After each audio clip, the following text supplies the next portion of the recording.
पश्चिम बंगाल में जिस तरह से दशकों हिंसा का एक दौर रहा है, राजनीतिक प्रतिद्वंदियों की हत्याएं जिस तरह से हुई है, सैकड़ों भारतीय जनता पार्टी के कार्यकर्ताओं का बलिदान हुआ है और उसके बाद आप उस पश्चिम बंगाल में भारतीय जनता पार्टी की सरकार बनी है।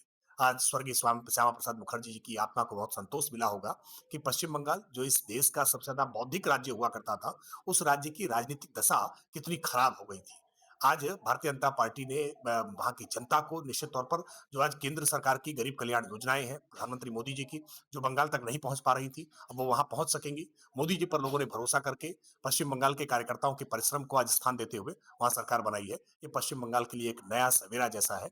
पश्चिम बंगाल वैसे भी चूंकि अंतर्राष्ट्रीय सीमाओं से जुड़ता है, देश की सुरक्षा के लिए, वायु सुरक्षा, आंतरिक सुरक्षा के लिए भी बहुत महत्वपूर्ण रहा है। बांग्लादेशी घुसपैठ के लिए बहुत चिंताएं उत्पन्न करता रहा है। ऐसे में पश्चिम बंगाल में भारतीय जनता पार्टी की सरकार का बनना पूरे देश के निवासियों के लिए और भारतीय जनता पार्टी के कार्यकर्ताओं के लिए बेहद हर्ष का विषय है।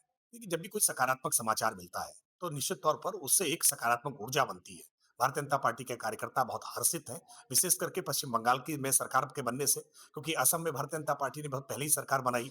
पश्चिम बंगाल में सरकार बनना भारतीय जनता पार्टी के कार्यकर्ताओं के लिए एक बहुत सुखद अनुभूति है। और जहां-जहां भी अब राज्यों में चुनाव होंगे, उन राज्यों के चुनाव में भारतीय जनता पार्टी का कार्यकर्ता दोगुनी ऊर्जा के साथ सरकार बनाने के लिए काम करेगा।